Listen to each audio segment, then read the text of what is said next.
Good morning, dear friends and colleagues. It's a pleasure to welcome you, at least in a virtual way, to the city of Utrecht and to Utrecht University for the eucen online expert seminar, Learning for Impact in a Changing World. My name is Wieger Bakker. I'm Dean Lifelong Learning at Utrecht University, and I have the honor to chair this seminar today. And I'd like to welcome you also on behalf of the organizing committee of this day's seminar. I want to introduce the members of that committee briefly to you. First, Eva Sendon from Fern University Hagen from Germany, and Timo Haltunen from the University of Turku in Finland. They both are members of the eucen steering committee, and also Karma Royo, executive director of eucen from Barcelona, and from the Utrecht team, Flora Bottemana, Sarah Gresnicht, and myself. And it's great to see that we have so many colleagues from so many different countries and institutions registered for this seminar. And it's also already in the chat welcoming words from Turkey and from Austria coming in. So it's good to have you all here. Today, we will have sometimes a changing group of people participating. And altogether, I have seen and have learned from Sarah just now that we have over 170 people that registered for today's seminar, at least to follow a part of it. I will say a few words about the program in 10 minutes, but first I would like to give the floor to Professor Henk Kummeling. Professor Kummeling is a specialist in constitutional law, but since 2018 he is the Rector Magnificus of Utrecht University. And I know him from a long time, and he is not only by me, but broadly known for his passion for education and a very active proponent for the development of university continuing education. Professor Kummeling, Henk, the floor is yours. Thank you very much, Wieger. Dear colleagues, dear Professor Balazs Nemeth, on behalf of the Executive Board of Utrecht University, a warm welcome to you all. As announced by Professor Bakker, I am the Rector Magnificus of the University of Utrecht, and in that capacity, I'm responsible for all research and teaching, including in continuing education, student affairs, and academic affairs at our university. Needless to say that I would have loved to welcome you on one of our campuses in Utrecht, especially in the medieval center. But all that remains a beckoning prospect for the coming years, and most certainly for 2023. But even in the virtual world, we are happy to host eucen seminar with the discussions that are close to our heart and therefore have a prominent place on our agenda here at Utrecht University as well.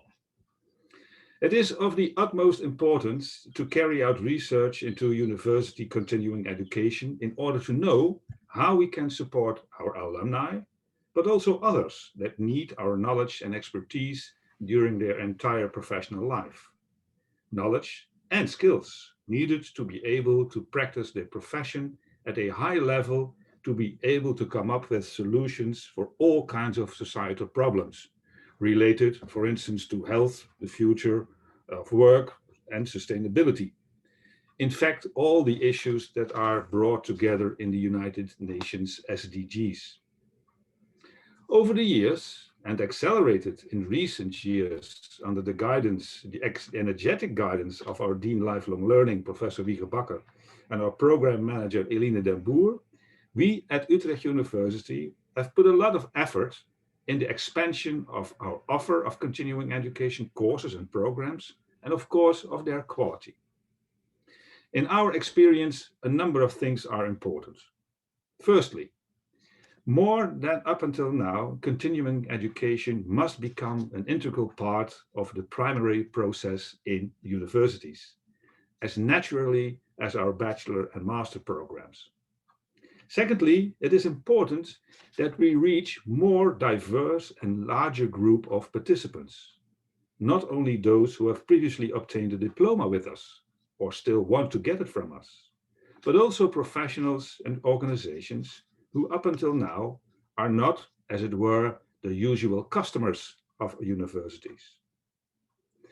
Thirdly, it is important that we develop and shape university continuing education in consultation and collaboration with participants and professional groups, other social partners and governments, with local, regional, national and international partnerships, we bridge the gap between university and society and can develop meaningful programs. Fourthly, it is crucial that university continuing education is closely linked to our research, and that there is a strong connection between research, education, and innovation. That truly contributes to impact. Fifth, and finally, we as university must do it together. That is where eucen stands for. And we as European universities already promised to do this 13 years ago in the European Universities Charter on Lifelong Learning. As Utrecht University, we also want to deliver on what we promised there.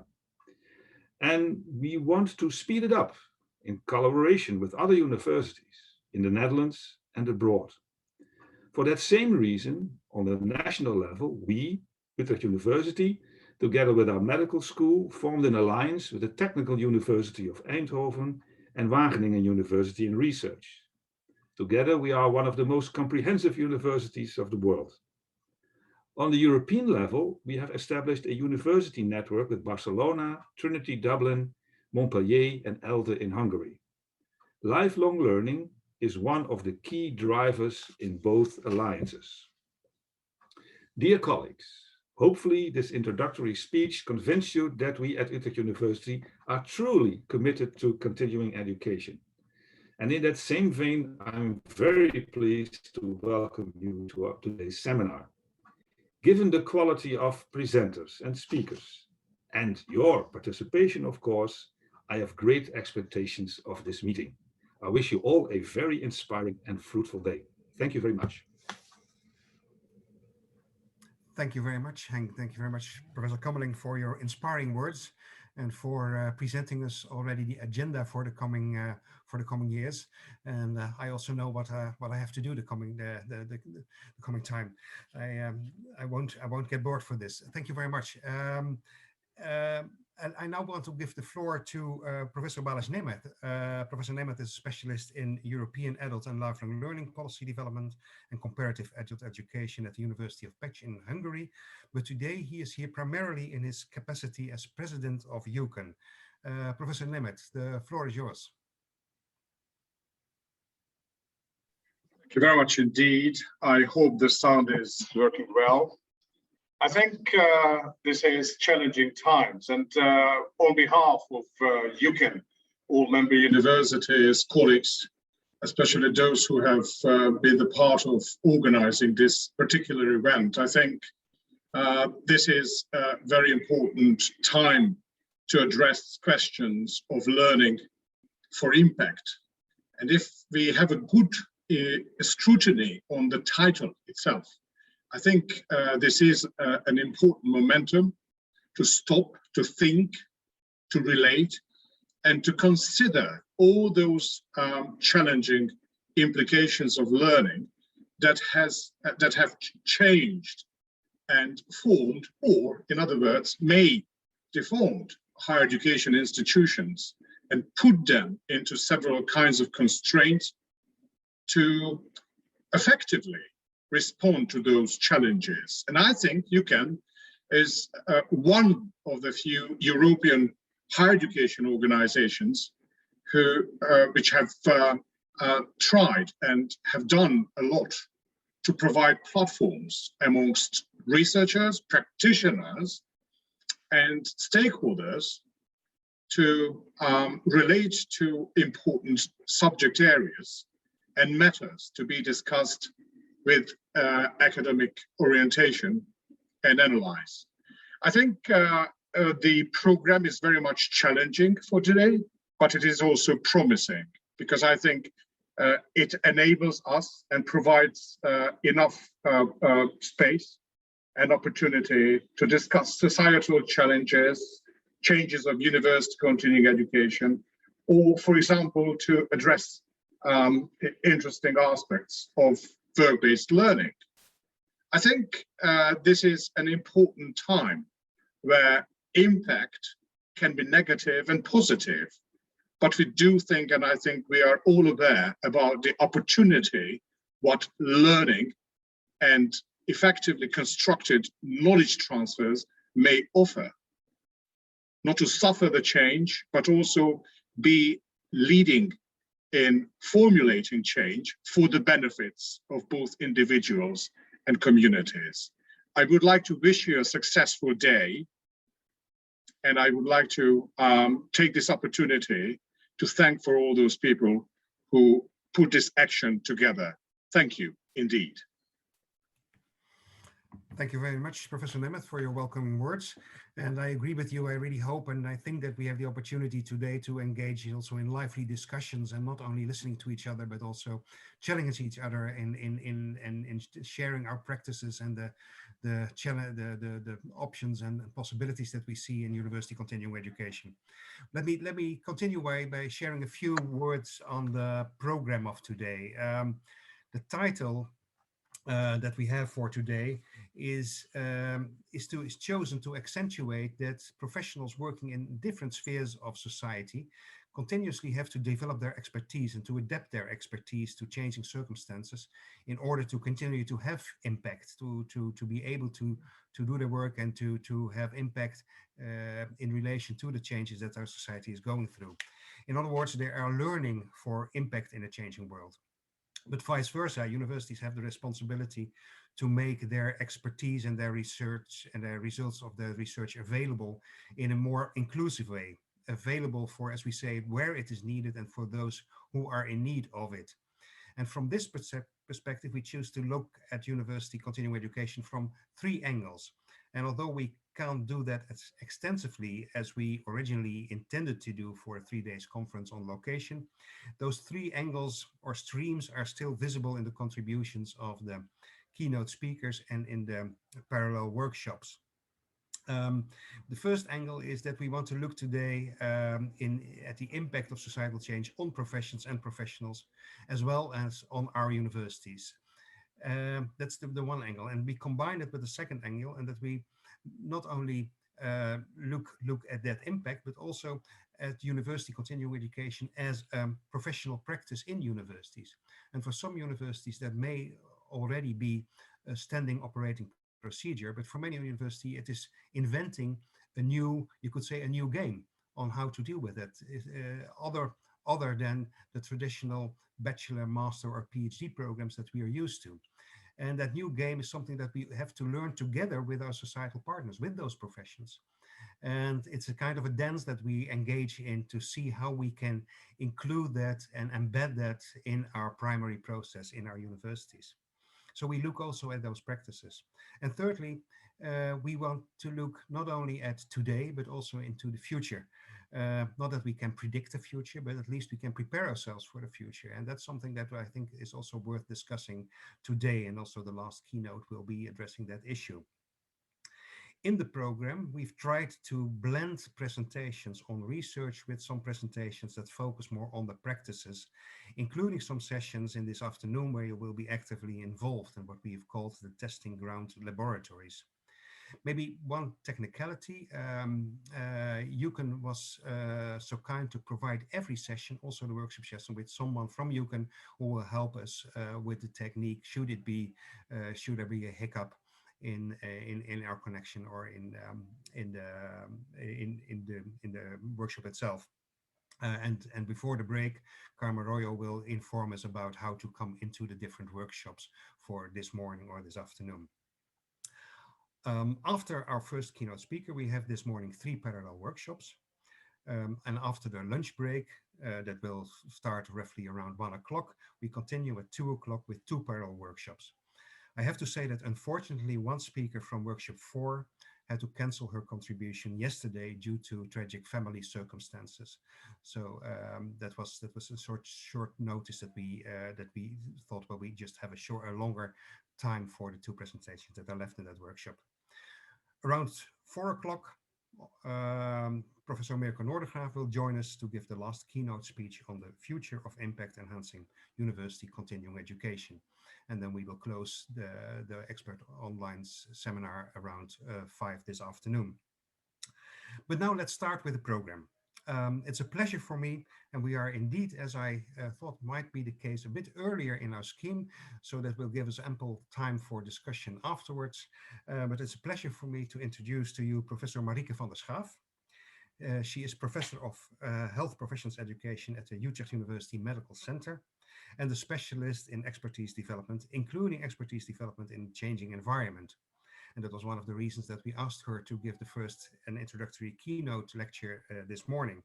She is active also in 2 university-wide research focus areas at Utrecht, both the research focus area professional performance and the research focus area on higher education research.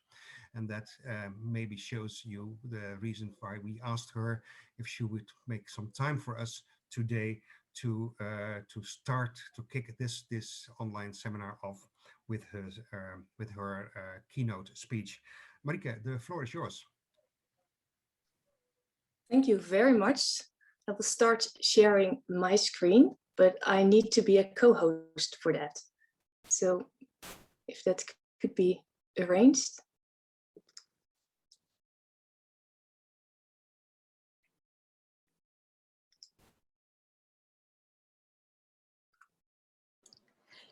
Just a second, Marieke. We are okay. Doing that. Okay, thank you very much.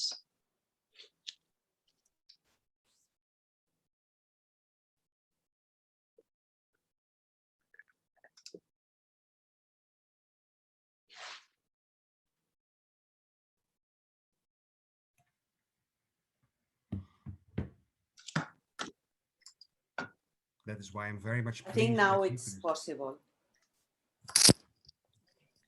Okay, do you see my screen? Just to check. Yes, yes. Yes. Okay, great. Thank you very much. And good morning, everyone. This is a very great opportunity. And I would like to start with the aim of my talk, and that is to think about 2 questions.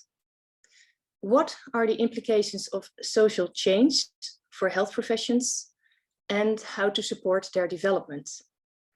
And I will illustrate my talk with the examples from University Medical Center in Utrecht. And there, our mission is to train the professional of the future. And that is a professional that can give the best care to patients. But first, I will start with some backgrounds, because we all know that training of health professionals is needed for our steady healthcare system. And we also know that the environment in which health professionals work is rapidly changing.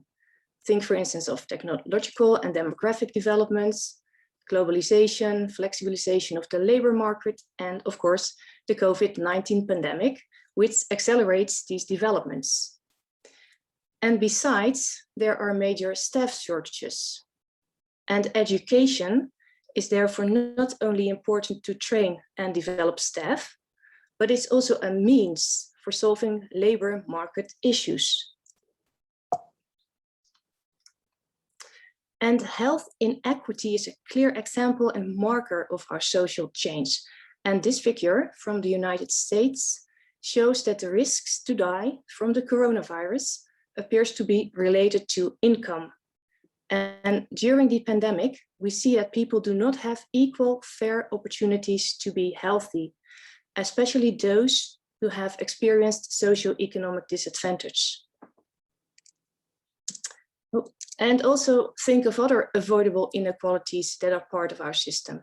So actually, we are not so much in this pandemic together. Zooming in at a more local level at our city in Utrecht, we also see a difference in life expectancy between the rich and the poor. The difference in life expectancy between the district with the lowest and the district with the highest absolute life expectancy in Utrecht is around 5 years. And the variation in life expectancy in good health in Utrecht is around 12 years. And these are serious differences at a very small scale. Thinking of health inequity combined with the trend that patients receive more care at home in their community, we see an increased need and attention for public health and prevention. And for health professionals, these developments imply a need to collaborate with other professionals from other disciplines, and also to understand new technologies to do so. And in the strategy of our Medical Center Utrecht, we call this connecting worlds. And this connection can be seen as a chain that connects the world of health around every patient as a central, unique person. Or this is also known as patient-centeredness. And it implies that health professionals not only have to be an expert in the profession or discipline, but that they should be prepared for adaptive ways of acting. And what happens here in the healthcare landscape is applicable, of course, to many professions. And using a metaphor, we can say that the work context of professionals, with the central need to be able to commute between borders and practices, is best presented as an agora. And we can compare the landscape in which future professionals move with the Greek old agora. Here you can see Raphael Stanti's artwork. And this agora was a public central physical space for trade, politics, arts, and justice. And it was also connected to education, to the training in religion, sports, arts, and philosophy. And the agora links all these different domains. And this means that being a professional demands, per definition, being able to think and act multidisciplinary and to never stop learning. And when we imagine a professional at this agora, he or she is always in dialogue with various actors. This could be face-to-face or by means of technological devices. And these actors could be institutions or stakeholder groups at international or more local levels. Think of government, university, business. And the knowledge claims that these professionals make can differ in relevancy and meaning for these different actors. For instance, a medical procedure can be useful in the eyes of a patient, while scientifically there is no claim or proof that it works. So how to deal with such different perspectives as a professional? That's what we really need to learn our students. And also when we zoom out and use the words of our rector, Professor Kummeling, the question is how to connect research, education, and innovation. And that is, for example, why medical humanities, in which the medical discipline and the humanities come together, is very relevant in our training of health professionals. Not only to get used to and practice with interprofessional learning at work, as medical humanities combines medical with humanities, but also to learn to look openly at your own and another's discipline. And another way of students that can practice this is to use challenge-based education, in which students from different disciplines work at real, live, wicked problems. Some other examples and initiatives are to interweave patient participation in our curriculum. All our students follow courses in which they literally learn how to take different perspectives and also learn from feedback that they get from real patients and clients. Further, our students also get interprofessional education as part of the program. We, for instance, provide education for medical students from our university with university students from applied sciences in Utrecht, the nursing students, and they collaborate on assignments around patients and develop interprofessional skills. But also for our faculty members who would like to attain their teaching qualification, we now started an interdisciplinary trajectory for clinical education at the workplace. And in this, the staff members learn to connect their teaching to workplace-based learning of their students. They learn together with clinicians from other disciplines in various workplaces in our hospital. And this is important because our staff is the role model of interdisciplinary work. So we need to start by them. To summarize, tomorrow's care will change dramatically. It requires health professionals to be able to constantly adapt to new, often unexpected circumstances and challenges. And in our center, we synthesize this movement of change in developing professionals of the future. And we use the educational strategy, the New Utrecht School, for that. And together with all partners at the Utrecht Science Park, we aim to make Utrecht the internationally leading place for innovation and learning of professionals, being at the start of being advanced in their career. Then, the next question is how to support health professionals' development. And answering this question starts with realizing what is needed from health professionals. And to be able to move at the agora, to connect with others, we need professionals' agency. And agency has an individual component and an institutional or cultural component. And the two main questions for agency are, first, what are professionals' abilities to direct one's action in the environment? This requires being adaptive to the environment you are in, and therefore adaptive expertise is needed. And secondly, how does the environment support or restrict becoming professionals' development?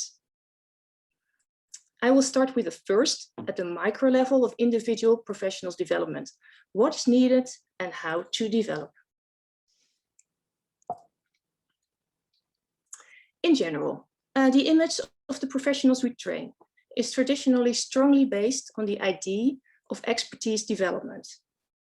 Think of a person you know as an expert, and you will certainly know characteristics, skills, knowledge in a specific domain that distinguishes this person from a novice or beginner. And this topic of expertise had been researched for more than a century, and since the research of Adriaan de Groot, that's 1946, on expertise in chess plays, we know that expertise depends on the recognition of meaningful patterns or situations, and that experts have a superior memory for this. And we also know that expertise is marked by domain knowledge and mediated by patterns of meaning that people attach to situations. And these patterns overcome people's constraints of working memory and provide efficiency. And there is a lot of research repeated in different professional settings, for instance, in radiology, among teachers, taxi and ambulance drivers, you name it. And the relevant question for education and training is then, how to develop expertise? And since the 1990s, much research into expertise of professionals has been carried out, for example, by Ericsson. And each time he showed the same pattern. Developing expertise is mainly a matter of frequent and many years of practice. And people who gain many years of experience can become skilled and efficient in the profession and also quickly build routines. The downside, however, is that falling in routines too quickly can hamper your further development, or in other words, arrested development will occur. And this phenomenon is also known as the pitfall of too early routinization. So only those who practice frequently, continuously based on feedback, reflection, have coaching, and constantly set high goals, this altogether is also known as deliberate practice, can achieve the highest level of expertise. But be aware, an important distinction to make is the difference between routine expertise and adaptive expertise. Routine expertise is important for efficiently addressing common tasks, which are based on similar approaches with predictable results.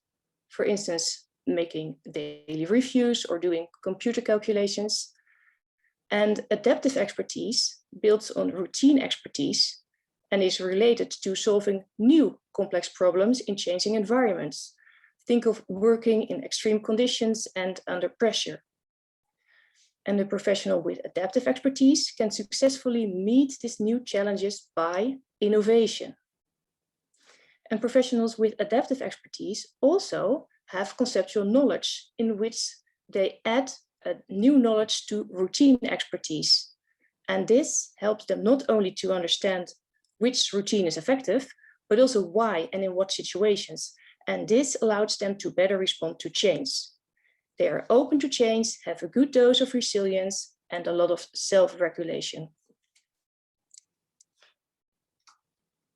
When we visualize how adaptive experts develop, we can say that they use the adaptability corridor. Adaptability corridor toward adaptive expertise by balancing between the innovation and efficiency. And to develop adaptive expertise, we need to offer our professionals challenges that meet their adaptability corridor, just in their zone of proximal development. So giving a beginner a very innovative task can lead to a frustrated beginner, while giving an experienced person routine tasks is going to lead to even more routinization. Then the question is, how can adaptive expertise be stimulated?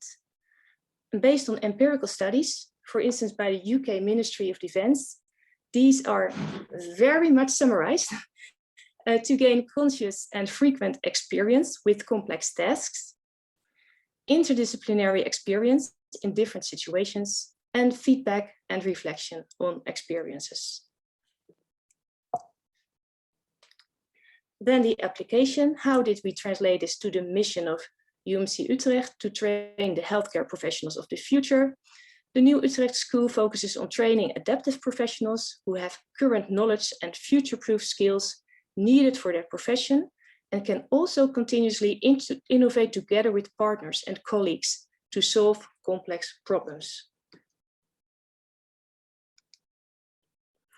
And as we know what is needed for the individual professional to develop their adaptive expertise, the next step is how to stimulate him or her in a fostering learn and work culture. And now I come to the final part of my presentation. In healthcare's traditional curriculum model, the students start with theoretical training and they have an increase of practice during the years. And when becoming a resident after 4 years, this is followed by a necessary further training that mainly takes place in their practice. And finally, health professionals are continuously developing at the workplace, lifelong learning, so to say.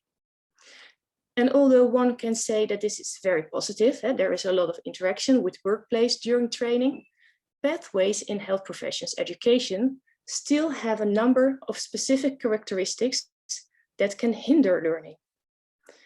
For example, financial constraints and staff shortages mean that there is little time available for supervision in the workplace. And also, for the sake of patient safety, it is limited possible to make mistakes that can be learned from. So learning of students is always at the service of performance towards the patient. And further, there's the experience of high work pressure and also physical and mental strain. A quarter of our residents, and this is really serious, considers to leave training. And it's not only the high workload that counts here, it's also the unsafe work culture. Judith Voogd, our colleague, studied nearly 500 of our residents, and she found that a large number of residents tend to remain silent about their ideas for the improvement of care at our hospital, just for fear or negative consequences and based on the belief of not having any influence. So if residents do not feel safe to speak up, their professional capabilities and responsibilities are undermined. And in total, this can be a risk for our patient safety. And another example, when developing new interventions for care, for instance, in industry, is that there is still a lack of attention for the health professionals that need to be trained to carry out these interventions in the end. And consequently, the translation from research from the laboratory, the professional at the left in this picture, to bedside practice that benefits patients, the professional at the right, is a complex and long process, which is also known as from bench to bedside. And consequently, sometimes health professionals continue to perform proven ineffective interventions or do not use existing new innovations. And this can harm our patients. The aforementioned challenges demand fundamental choices in how and for what purposes we train health professionals and how we can stimulate learning cultures that foster growth. And then first, and this is where education starts, we need to refine the balance of the purposes of our education. Education has three functions. First, a qualification function, which involves developing the knowledge and skills to qualify for a profession. Second, a socialization function, which means that participating in a community and that then you need to develop the values and attitudes to do that. You need that for social functioning and also for your professional practice. And third, there is the personalization function, which is aimed at personal development and identity formation. What kind of health professional do I want to be? Do I want to become? And can I be? And so far, there is too much emphasis on the qualification function, the first one. And we can only develop health professionals of the future if we have more balance between the three functions. And this also demands a more inclusive climate, more workplace-based learning during one's career, and more time for identity formation of our students and professionals. And then second, culture change starts with the leaders and faculty staff. They also need to work more interprofessionally and foster a safe, inclusive environment for students and employees. Professional development only works in a strong culture of change with career opportunities. And it's great that we now see more positive incentives that steer us in the direction of change in the Netherlands. And then finally, to conclude this talk, some final recommendations to foster health professions education in social change. We need to learn professionals to connect at the agora around their domain, in our case, healthcare. And this demands professionals' agency to positively do so, which includes an individual component and an institutional or cultural component. And of course, both components interact. And we need to work on the two in education. The individual component requires professionals' adaptive expertise, and the institutional or cultural component is needed to foster professionals' development in a safe and stimulating environment. And much of our education and educational change focuses on the first. We build curricula and programs to develop the professional that is fit for the future. However, professional development will only succeed in a culture of change, and for that we need a better balance in the functions of qualification, socialization, and personalization we train for. Improve staff development and also their working environment, and invest in becoming an inclusive work culture in which everyone has the feeling to belong and to learn. And therefore, I look forward to what is more to come at the agora of this conference. Thank you very much for your attention. Thank you very much, Marieke, for your great introduction for this seminar. And I think this really is a good frame of reference for the rest of the day, as you addressed, you could say, all the issues that we were talking about. Both the impact of societal change and the continuing education and the practices that we look at in the future you ended with. I would like to, and I'm very glad that we have some 20 minutes left for discussions. There was a question, Marieke, whether the PowerPoint can be shared, but I assume that is the case. Before we go into this discussion, I just had one question for you now. When you look back in the last 5 years, do you see already, you could say, some early changes in the direction that you're looking at and that you wish for, that you recommend? And if so, what do you see already happening in this field? Yeah, thank you very much. I hope I do not share my slides anymore, right? You can just see me. Okay, great. Well, I think that there are good initiatives. One of the things is that we have a different look already to our professionals, for instance, giving them other incentives. Think of the open science movement, and also think of how we look to research. It's not only about counting output anymore, it's about real quality. At least that's what we are saying. Yeah? So we still need to change the culture, but we do that step by step. And also having more education and programs that focus on the interdisciplinary aspect. So we really see more connection between disciplines, and we see new programs coming up. And this is quite recent that we work in this way. So yes, I'm very hopeful for the future, but we are at the start and we can do this only together. Thank you very much. Okay, the floor is open. Is there anyone who has a question? You can either make yourself known or put a question in the chat and I will give you the floor. So please, who wants to start off with the discussion? Eva Sendon, I see. Yeah, Marieke, thank you very much for the inspiring presentation. And actually, I was just thinking, you talked very much about the connection, about the Agora and the different institutions and places that need to be connected. I was just now thinking of the learner themselves or the students themselves, because I would like to know more about how you deal with students who maybe come in different phases of their lives to the university or to come to the profession. So I think we mostly assume that the students come quite early and then they learn quite a lot and they connect and they go to this Agora, but maybe there are people who come from the Agora from a professional side and want to step in different phases. So maybe you could elaborate a bit of about that, how you deal with that in your institution. Thank you. Yeah, thank you. That's a great question. We see this also, for instance, in healthcare, where we have large shortages of nurses, and we need them from, not only from other, people from other professions who would like to train to become a nurse when they are already in a later stage of their career.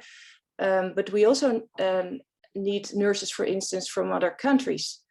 So what we see now is a movement toward more flexibilization and more modules using to train professionals at the workplace, and also have shorter training programs, but more related to what we call it, for instance, addressable professional activities. But actually, these are kind of tasks that people can learn step by step, so that there is more alignment between how people can learn during their career with their actually work at the workplace. So we can see that work and learning is much more interconnected than it was in the traditional model. And we really need to have that in our curriculum. So I do not have a lot of examples that I can now show from how we do this exactly, except from that we are busy with a movement toward more flexibilization to get and to attain qualifications during your career, and also to make switches, to switch between professions. So you are not a nurse or a physician or a teacher for your whole life anymore.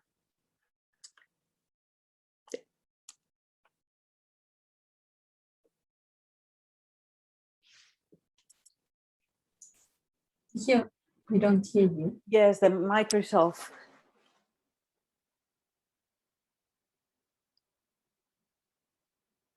Sorry. Sorry. There was a hiccup. Tom Overmans, the floor is yours. Hi, Marieke. Thank you for your very inspiring presentation. Of course, your focus as a medical professional was on the development of professionals who work often in clinical settings. Can you share us some thoughts about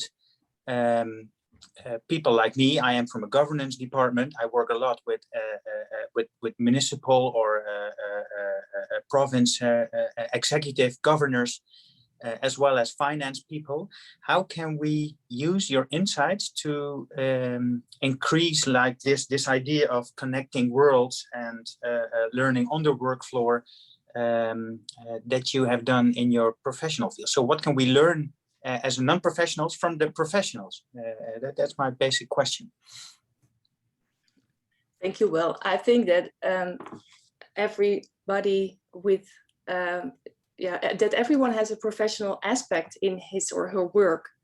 So in that sense, we all have a kind of knowledge base that we use in our work, and we all, so actually, I do think you are also a professional. So I do not want to make that division, but what is really important is to connect with the others, and you can use what we also call boundary objects for that. So for instance, work together at certain policy papers or conferences that you would like to do. And also when you have complex problems, normally you need different professions or different expertise or perspectives to solve it. And you can organize that in different ways. I gave the example of hackathons. Well, that's a quite of an extreme example, but we really use that for students, and we see that it not only motivates the students, but that it also brings together all these interdisciplinary thoughts and skills. So perhaps it's a thing of being more explicit in organizing and be aware that you need these different insights from your colleagues. And then you have, that's already a first step, that you formalize it in a way of awareness in using interprofessional knowledge and skills of your colleagues. Yeah, so that's very interesting. So more like interdisciplinary learning projects, and not only focused on specific contents of, for instance, for these, but also like to focus more on the collaboration between the professionals working in different domains. Sure. Yeah. Okay. Thank you, Marieke. Yeah, you can even go a step further, but that's more in the HR field, that you can even do a kind of job rotation. But what we see is that it's already very inspiring to also have a change in, or to be aware of the workplaces in which people work. So for instance, solve a problem not only in your own office, but go to the environment of your colleagues. Yeah. It's as simple as that. But then already, yeah, okay. Yeah, thanks again. Okay, thank you very much. There was a question in the chat, and maybe can I ask Clara van der Woude? Could you please also pose this question for us all to hear?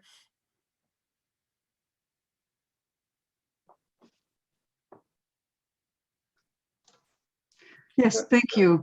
Well, thanks for the lovely speech. Really interesting. I was thinking, being myself 54 years old, having many friends desperately trying to get jobs in nursing, in education, on primary schools, and they tend not to be accepted because they are too old. The tendency is to prefer young students from wherever to elderly. So I wonder, how do these plans relate to this reality? Yeah, well, I'm not an expert in this field, but I can only say that inclusiveness is also about age. So yeah, I know that there are plans for flexibilization, but I also noticed that there is still another strong culture, and that has to do with qualification, about how to provide the training to these persons. So perhaps we are still not there, but I also have to say that I'm not totally an expert in this domain where your question is about. Mm. We all see the tendency and also the trend that people need to work at a higher age. So I think I have to do my job until I'm 70, for instance, but I really like my job, so that's not a problem. And then 54 is really not that old. So yeah, I tend to agree, but the labor market doesn't. But this is of course exactly why we have this conference, to think of ways how we can work on continuous education. But you are right, we are really not there yet. Many steps to take. Okay, thank you very much. Maybe a sideline question here related to both the questions from Clara and from Tom. Do you see a difference between, you could say, the more traditional professions in medicine, education, and for instance, law, and the more, you could say, modern public management, public sector consultants kind of professions? Oh, sorry, that's a question to me. Yeah, Whether I do see the difference between. Yeah, well, I think there's at least a difference in culture, and perhaps also in how strong the boundaries of the knowledge base are, or people think how strong the boundaries are. So we see also a lot of how to call it, strong groups around specialists who have a lot of power in their fields, especially in the fields of medical education, physicians. And that's, I think, a difference with the more, the younger professions. And also the way that, for instance, the way they look to how to conduct their work is also more adaptive, I think, of these more younger professions, because they are just raised and developed in a younger or newer age, in which there's a lot of technology, in which they always need to change their perspectives when new information comes in. Yeah, there the boundaries are not that much in concrete or protected like in the traditional professions, you could say. Yeah. Okay. Okay, thanks. Hanne ten Berge. Hi, thank you, Marieke, for your very clear and inspiring talk. I was thinking about your situation of education for professionals that is very much at the work floors, and regular education and education for professionals is more or less in the same place, happening in the same place. I think maybe for the most of the continuing education, this is not the case. And you were talking about what happens when your researchers saw that the students, the professional students, I mean, didn't come up with their ideas. So the bench to bed situation could be ameliorated because of that, because you saw that. But how can the professionals that follow continuing education be helped to ameliorate their environment, their work environment, when there's such a big gap physically between where they are learning and where they are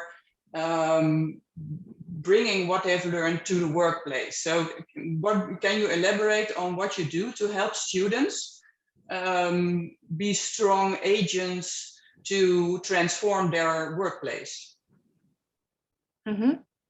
Yeah, what we do so far, but we are still at the start, of course, is first to have the philosophy of adaptive expertise. So also make the students aware that they need to be open-minded and not to only relate to their own physical environment. In the same time, we see that the physical environment really opens up. Last years, we see a lot of hybrid work situations. We, of course, especially in the health professions domain, have a lot of I think for all professionals this counts, have a lot of international contacts where new data comes in. We have, for instance, think of the corona pandemic situation, in which there are all the times update information from other countries. So in the physical boundaries are disappearing more. At least that's what we see last years. And we even think that will be more the case for the future.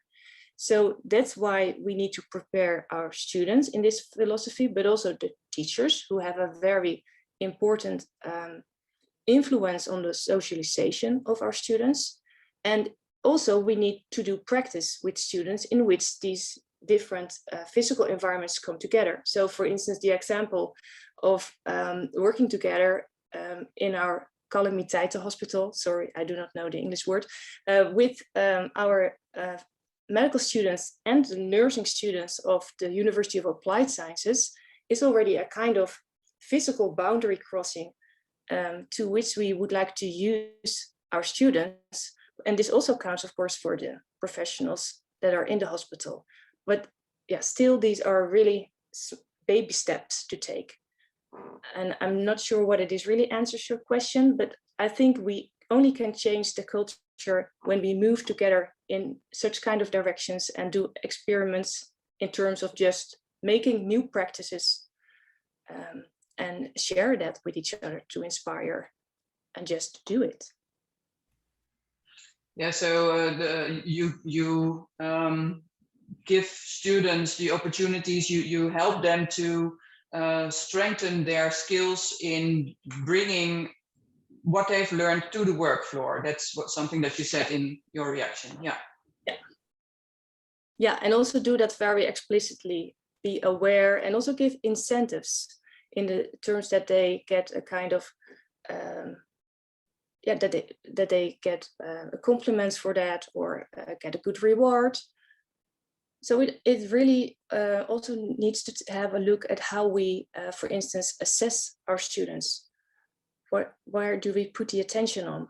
What is important for to become the professional of the future? So it's all also in our incentives, in our career perspectives, and actually we, as the whole community, are there to push it a little bit more to the direction we think should be the future. Exactly. Thank you very much, Marieke. So continuing education starts when you enter the university as a freshman, I think. That's the start. Okay, maybe there's one. We still have time for one question, maybe two reflections, comments. Who can I give the floor? Who wants the floor to share some thoughts on this? I see. So I'd be happy to add one thing to Mariike's answer to Hannah ten Berge.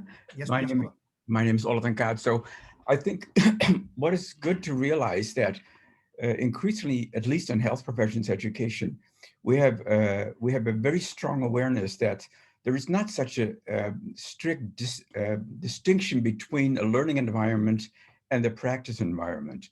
The practice environment actually is the learning environment. So health professionals are being trained for at least 2/3 of their whole education in the workplace. So it's not so much bringing something from the learning environment to the workplace, but it's actually happening in the workplace. And you can see that academic settings also have facilities in the workplace that stimulate learning. So there could be small conference settings or meetings that people have, interprofessional meetings and professional meetings. So there's much more of learning that happens actually in the workplace than outside the workplace. Of course, there's courses in a very early stage of foundational knowledge. People need to have that. But much of that there is a lot of applied knowledge that is actually learned in the workplace. So that's just to add to what Marieke already said.